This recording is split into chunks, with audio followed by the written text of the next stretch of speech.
네, 오늘은 에베소서 5장 10절부터 14절까지 말씀을 공부하겠습니다. 우리 한 목소리 한번 같이 읽겠습니다. 시작. 주를 기쁘시게 할 것이 무엇인가 시험하여 보라.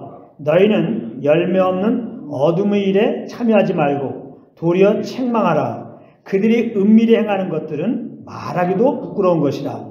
그러나 책망을 받는 모든 것은 빛으로 말미암아 드러나나니 드러나는 것마다 빛이니라. 그러므로 이르시기를 잠자는 자여 깨어서 죽은 자들 가운데서 일어나라. 그리스도께서 너에게 비추이시리라 하셨느니라. 아멘. 오늘 이 말씀을 공부하겠는데요.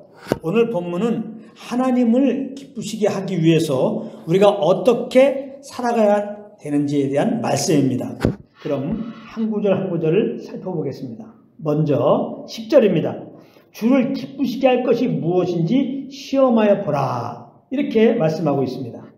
이 말씀은 우리가 하나님을 기쁘시게 하기 위해서 어떻게 살아가야 되는지를 좀 분별해 보라. 좀 살펴보라. 생각해 보라. 그런 의미의 말씀입니다.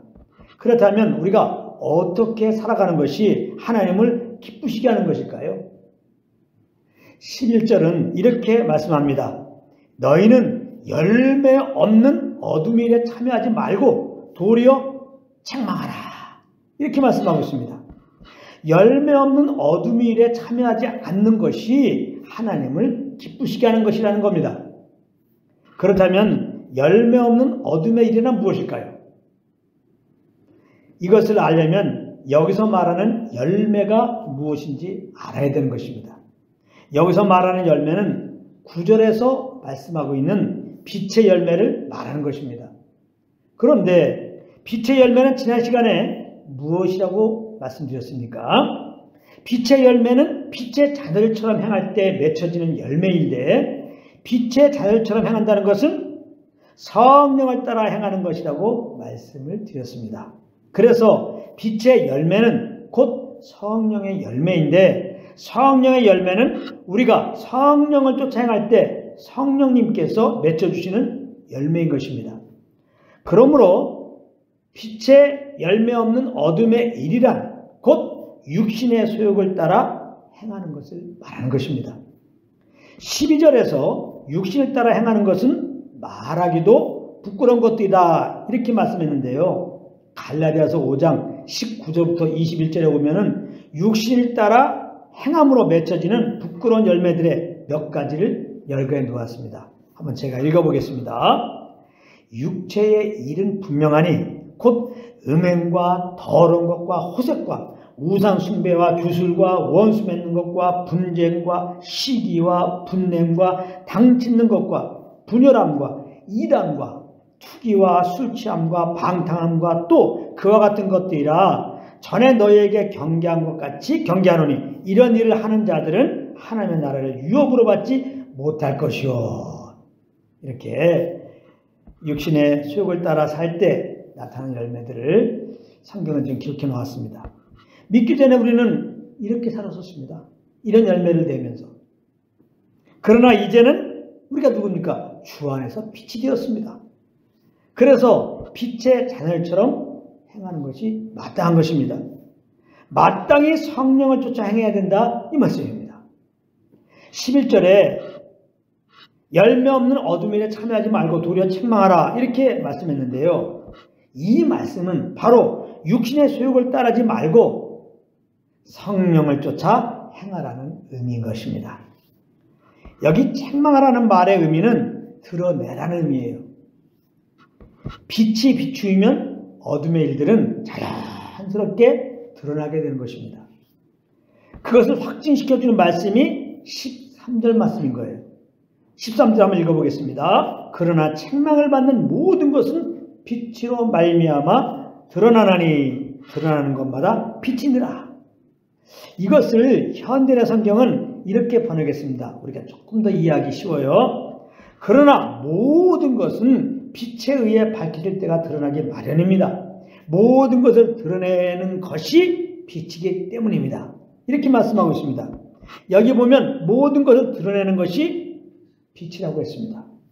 빛이 비추어지면 은밀히 행하든 말하기도 부끄러운 짓들이 다 드러나게 되는 것인데, 우리가 성령을 쫓아 행할 때, 잘 들으세요. 그때 나타나는 빛의 열매가 어둠에 속한 자들의 그 어둠의 일들을 조명하여 그 실체를 드러내게 하는 것입니다.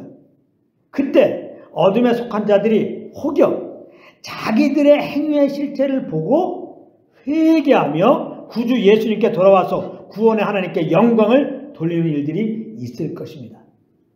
마태복음 5장 16절이 바로 이런 의미의 말씀인데요. 한번 잘 들어보시기 바랍니다. 이같이 너희 빛이 사람 앞에 비치게 하여 그들로 너희 착한 행실을 보고 하늘에 계신 너희 아버지께 영광을 돌리게 하라. 이렇게 말씀하셨습니다.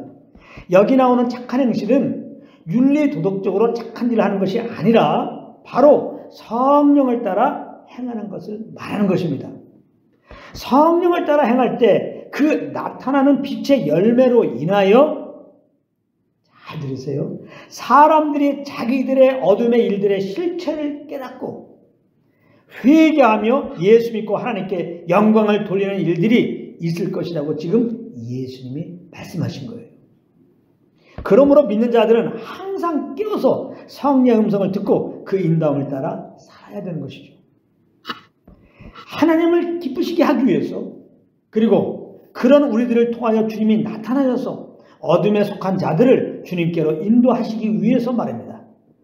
14절 말씀이 바로 이런 의미로 주신 말씀인 것입니다. 제가 읽어보겠습니다. 그러므로 이르시기를 잠자는 자여 깨어서 죽은 자들 가운데서 일어나라. 그리스도께서 너에게 비추이시리라 하셨느니라. 이렇게 말씀하고 있습니다.